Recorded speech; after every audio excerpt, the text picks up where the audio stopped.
उन्होंने बताया कि गरीबी से निकलने का 3 गो रास्ता है। 3 गो रास्ता है गरीबी से निकलने का। पहला रास्ता है पढ़ाई। अगर आपका बाल बच्चा पढ़ लिख जाए, पढ़ लिख के नौकरी रोजगार पा जाए तो गरीबी खत्म हो सकता है। दूसरा रास्ता है जमीन। अगर आप पढ़े लिखे नहीं हैं, आपके पास बढ़िया जमीन हो तो खेती किसानी करके भी गरीबी दूर हो सकता है। और तीसरा रास्ता है पूंजी, पैसा।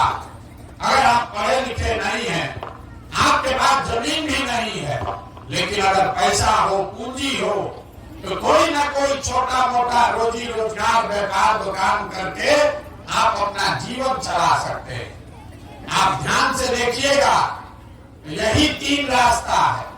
नौकरी, खेती की व्यापार। नौकरी चाहिए तो उसके लिए बढ़िया पढ़ाई होना चाहिए। खेती अगर चाहिए तो उसके लिए आपके पास जमीन होना चाहिए।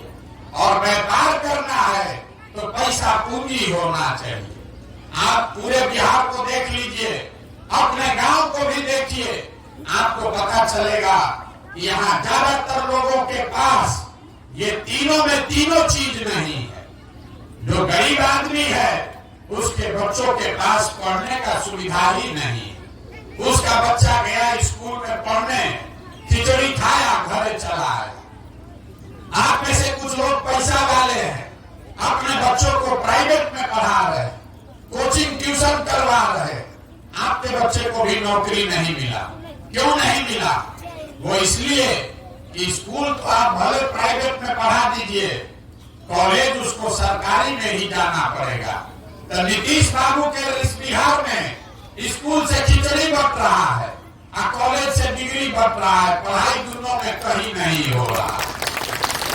तो जब आपका बच्चा पढ़ेगा ही नहीं, जब आपका बच्चा पढ़ेगा ही नहीं, तो कोई मुखिया बने, कोई विधायक बने, आपके अनपढ़ बच्चे को कोई डॉक्टर, इंजीनियर, कलेक्टर नहीं बना सकता।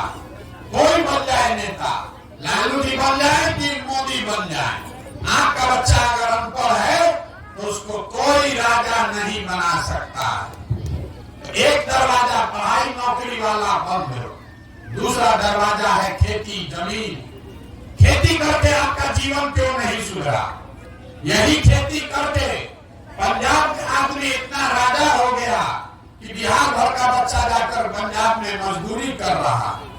आप खेती से जीवन क्यों नहीं सुधार पाए? वो इसलिए कि बिहार में जितने लोग रहते हैं, आप अपने गांव में भी देख लीजिए, हमको पूछने का जरूरत नहीं, आप जाके जांच लीजिएगा। 100 आदमी जो यहाँ अगर आया है तो 100 में 60 आदमी के पास एक धूर जमीन है ही नहीं, तो खेती करेगा कैसे? अगर 40 आदमी बच गया, 100 में 40 आदमी जिसके पास जमीन है, उसमें 35 आदमी ऐसा है जो 2 बीघा से कम का खेती करता।